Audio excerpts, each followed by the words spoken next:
Hello student, welcome back to my channel. Today we are going to solve class 10th chemistry set number 5 CN from the year 2025. For every questions, I will tell you the correct answer, complete explanation and why the other options are incorrect. So without any delay, let's begin with question number 8. The question is the IUPAC name of the CH3COOH is. तो यहां पे हम compound लिख रहे हैं CH3COOH. COH group is the functional group and it's indicate that it belongs to the acid group. ये एक acid group है और इसका सफिक्स ओइक एसिड होता है. ये जो COH का सफिक्स होता है ये ओइक एसिड होता है. तो यहाँ पे ऑप्शन नंबर बी और सी में ओइक एसिड है. तो ए और डी को हम हटा देंगे. ये तो अल्कोहल को बिलोंग कर रहा है, इसमें एसिड है, बट ये IUPAC नेम नहीं है, ये कॉमन नेम है. यहाँ पे 2 कार्बन है, फंक्शनल ग्रुप वाले कार्बन को 1 नंबर देंगे और इसको 2. तो इसका नेम हो जाएगा 2 कार्बन के लिए एथ और इथेन में से ई हटा के 1 नंबर पे हम ओइक एसिड लिखेंगे. तो it's name as ethanoic acid. Acid का ही कॉमन नेम होता है एसिटिक एसिड. सो यहाँ पे IUPAC नेम पूछा गया था तो बी नंबर ऑप्शन यहाँ पे सही होगा. Now next question. Which of the following is the formula of alkyne. यहाँ पे एल्काइन हमको इनमें से खोजना है कि विच वन इज द एल्काइन. तो एल्काइन मीन्स होता है ट्रिपल बॉन्ड. तो यहाँ पे 3 सब सिंगल बॉन्ड ही दिखाई दे रहे हैं. 3 कार्बन है प्रोप, सारे सिंगल बॉन्ड है एन, इट इज कॉल्ड प्रोपेन. यहाँ पे भी सिंगल बॉन्ड है, 2 कार्बन है एथ, सारे सिंगल बॉन्ड है एथेन. यहाँ पर 3 कार्बन है 1 2 3 और यहां से नंबरिंग स्टार्ट करेंगे क्योंकि डबल बॉन्ड यहां से है. 1 कार्बन पे इन, इट इज कॉल्ड प्रोपीन और यहां पे ट्रिपल बॉन्ड दिखाई दे रहा है, इट इज कॉल्ड प्रोपाइन. तो डी नंबर ऑप्शन बिल्कुल सही है, देखते ही पहचान जाना चाहिए. आइन बिलोंग्स टू डी नंबर. ये आइन है, it's name as a propyne. Now move to question number 10. Question number 10 बोल रहा है the pH value of the completely neutral solution. तो न्यूट्रल सोल्यूशंस का जो pH होता है इज इक्वल टू 7 और जिनका pH 7 से कम होता है वो एसिडिक होते हैं. जैसे यहाँ 0 और 1 जो है pH वैल्यू वाले सोल्यूशन ये स्ट्रॉन्ग एसिड होंगे और ये जो 10 है ये बेसिक होगा और 7 नंबर इसका आंसर है क्योंकि ये pH जिसका 7 होता है वो न्यूट्रल सोल्यूशंस होते हैं. तो C is the option. Now move to next question.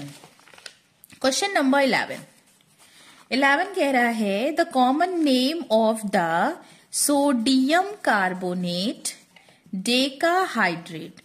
तो सोडियम कार्बोनेट डेकाहाइड्रेट को कहते हैं वॉशिंग सोडा. वॉशिंग सोडा ही पूछ रहे थे और इसको हम सोडियम कार्बोनेट डेकाहाइड्रेट का नाम पूछ रहे हैं, कॉमन नेम क्या है. तो इसका कॉमन नेम है वॉशिंग सोडा. वैसे इसको क्या बोलेंगे, सोडियम कार्बोनेट डेकाहाइड्रेट. अब इन सभी के नाम भी देख लेते हैं. ब्लीचिंग पाउडर, तो इसको हम CaOCl2 कहते हैं, it is bleaching powder. Bleaching powder. Now next is baking soda. तो baking soda is sodium bicarbonate, it is called as the baking soda. Baking soda भी बहुत पूछा गया है क्वेश्चन कि कॉमन नेम बताइए बेकिंग सोडा या which one is baking soda, इस टाइप से. तो baking soda is sodium bicarbonate. Plaster of Paris is CaSO4 and 1/2 water, that is calcium sulfate hemihydrate is called the plaster of Paris. तो यहाँ पे washing soda भी देखा, that is sodium carbonate decahydrate, यही option correct होगा. Plaster of Paris ये है CaSO4.half water. Baking soda sodium by carbonate baking soda and bleaching powder is COCl2. The example of combination reaction is. Combination reaction का example खोजना है. Burning of carbon in air. तो reaction लिखते हैं. Carbon को combustion reaction है, carbon को यहाँ पे जो है ऑक्सीजन कहाँ से मिलेगा, एयर में से. तो ये जो है CO2 में चेंज होगा. The reaction of zinc with sulphuric acid. तो ये तो मेटल रिएक्टिविटी सीरीज का क्वेश्चन आ जाएगा और डिस्प्लेसमेंट रिएक्शन है. जिंक जो है क्योंकि ये हाइड्रोजन के ऊपर प्लेस है तो एसिड में से इसको H2 गैस को बाहर कर देगी और जिंक सल्फेट यहाँ पे बन जाएगा. नेक्स्ट है the reaction of calcium carbonate. Calcium carbonate is CaCO3 और इसका रिएक्शन कराना किससे है?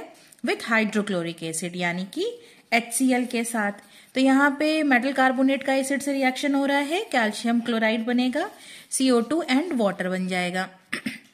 और लास्ट है reaction of glucose with oxygen. तो ग्लूकोज यानी C6H12O6 को जब हम ऑक्सीजन के साथ रिएक्शन कराते हैं तो ये CO2 और वाटर दे रहा है. तो कॉम्बिनेशन रिएक्शन का मतलब होता है जब रिएक्टेंट कंबाइन होकर के एक सिंपल सा प्रोडक्ट या कॉम्प्लेक्स प्रोडक्ट दे सकते हैं. तो यहाँ तो डिस्प्लेसमेंट रिएक्शन हो गई, यहाँ पे भी वेरियस प्रोडक्ट्स मिल रहे हैं. तो इनमें से ये जो फर्स्ट वाला ऑप्शन है C+O2 गिव CO2, यही कॉम्बिनेशन रिएक्शन का एग्जाम्पल है. Now move to next question which is 13. Which of the following is an alkali metal.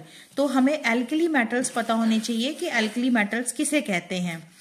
जो एल्कली मेटल्स होते हैं ये S ब्लॉक के मेटल्स हैं, फर्स्ट A को बिलोंग करते हैं. फर्स्ट A ग्रुप, इसमें आते हैं लिथियम, सोडियम, पोटेशियम,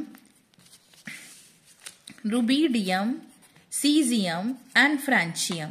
तो ये फर्स्ट ए मेटल्स हैं जिनका हम एल्कली मेटल्स भी कहते हैं. और इसमें ऑप्शन देखिए पोटेशियम दिखाई दे रहा है, तो potassium is the right answer, B number.